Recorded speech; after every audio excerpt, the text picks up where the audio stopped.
exercice 8, on a trois vecteurs U, V, W dans R3. Il faut montrer que U, V, W, c'est une base de R3. Donc, il faut qu'elle soit libre et que le rang soit égal à la dimension de R3 qui est 3. Donc, calculez le rang de U, V, W. Je vous laisse le calcul. Vous écrivez U, V, W. Vous faites le rang, vous allez trouver c'est 3.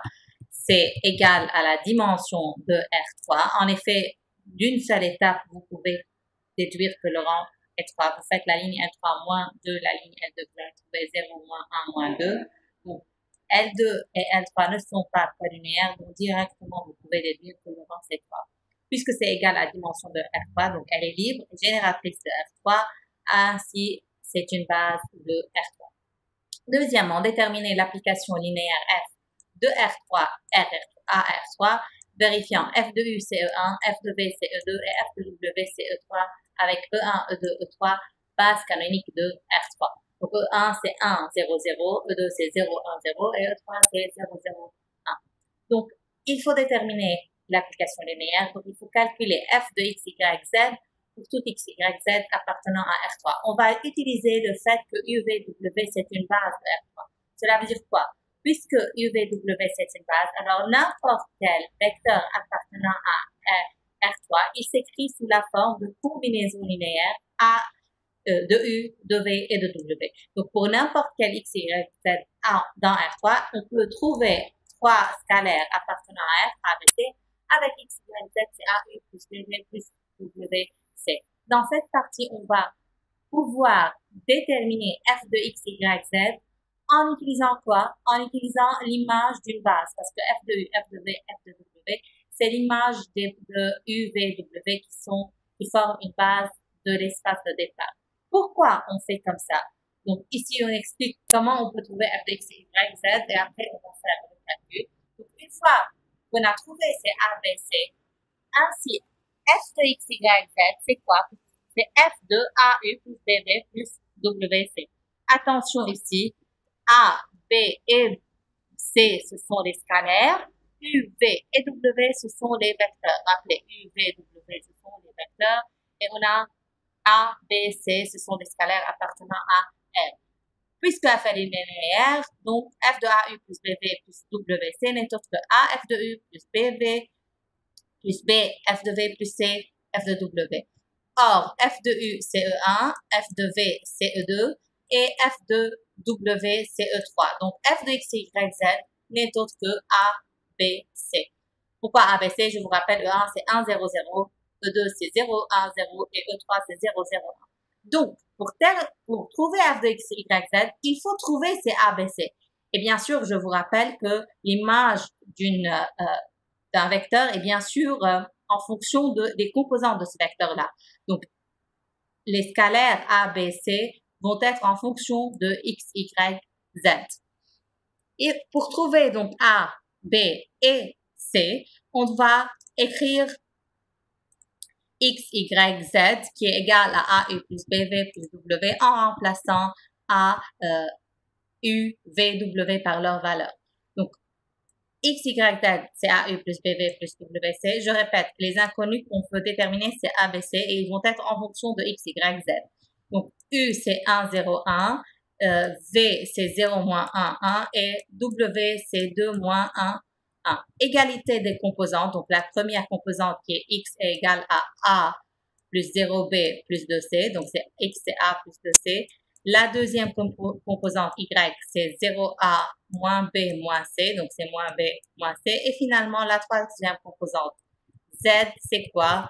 C'est A plus B plus C. Donc, ça, on a trois équations à trois inconnus. Si on fait la troisième plus la deuxième équation, on va obtenir Y plus Z égale à A. Donc, on a trouvé A. On remplace dans la première équation, on va trouver que C, c'est X moins A sur 2. Donc, X moins Y moins Z et tout ça sur 2. Et finalement, on remplace dans 2 pour trouver le dernier inconnu qui est B. Donc, que vaut B? C'est moins C moins Y. Vous remplacez C par sa valeur, vous allez trouver 1 demi fois moins X moins Y moins Z. Donc, que vaut F de X, Y, Z? Je vous rappelle, F de X, Y, Z n'est autre que A, B, C. Donc, on remplace, on a calculé A, on a calculé C, c'est la troisième composante, et on a calculé D. Donc, on a trouvé f de x, y, z pour n'importe quel x, y, z appartenant à R3. Donc, là, juste, il y a une petite erreur. Ça, c'est x, y, bien sûr, z et non pas x. Donc, f de x, y, z, c'est y plus z, première composante, 1 demi x moins y moins z, deuxième composante, et 1 demi x moins y plus z, la troisième composante. Deuxième question, est-ce que f, elle est, troisième question, est-ce que f, elle est injective? Et quatrième question, calculer le rang de f et trouver une base de carré f. Je veux répondre à la troisième et quatrième question en même temps. Comment on montre que f, elle est injective? Je vous rappelle, si f est injectif, cela veut dire que rang de f est égal à la dimension de l'espace de départ. Et ça, c'est si et seulement si. Donc, vous avez l'équivalence entre f est injectif et de rang de f égale à la dimension de l'espace de départ. Je vous rappelle, l'espace de départ, c'est R3. Donc, si le rang de f est égal à la dimension de R3 égale à 3, alors on peut directement dire que f, elle est injective. Comment on calcule rang de f? Rang de f, c'est quoi? C'est la dimension de IMF. Et je vous rappelle, IMF, c'est quoi si vous avez oublié? IMF, c'est vect de f de B, où B, c'est base de l'espace de départ. Donc, ici, dans cet exercice-là, on a déjà une base de l'espace de départ qui était UVW. Donc, IMF, c'est vec de f de U, f de V, f de W. Ainsi, le rang de f, c'est quoi? C'est le rang de f de U, f de V, f de W. Et on remplace f de U, c'est E1, f de V, c'est E2 et f de W, c'est E3. Or, E1, E2, E3, c'est la base canonique de R3, donc forcément, le rang de E1, E2, E3, c'est 3 parce que la base, elle est libre, donc ces vecteurs-là sont libres. D'où, rang de f, c'est égal à la dimension de l'espace de départ qui est 3, on peut déduire que f, elle est injective. Et bien sûr, si la dimension de car f, c'est 0, alors car f n'est autre que le singleton 0. Ici, juste pour expliquer. Donc, d'un côté, déjà, f est injective, donc directement car f, c'est égal à 0. Si ce n'est pas clair pourquoi car f, c'est 0, je vous rappelle du théorème du rang. Vous avez dimension de l'espace de départ, donc qui est R3, donc dimension de R3 qui est 3, égale rang de f plus dimension de car f. Donc, directement, puisque f est injective, vous pouvez déduire que car f, c'est le singleton 0. Mais si ce n'est pas clair, reprenez le théorème du rang. Rang de f, c'est 3. Donc, la dimension de car f va être 3 moins 3. Donc, la dimension de car f, c'est 0. Donc, que vaut car f, puisque sa dimension elle est 0, donc car f, c'est le singleton 0. Donc, vous retrouvez la même chose. Mais en fait, bien sûr, c'est plus simple. F injectif directement car f, c'est 0.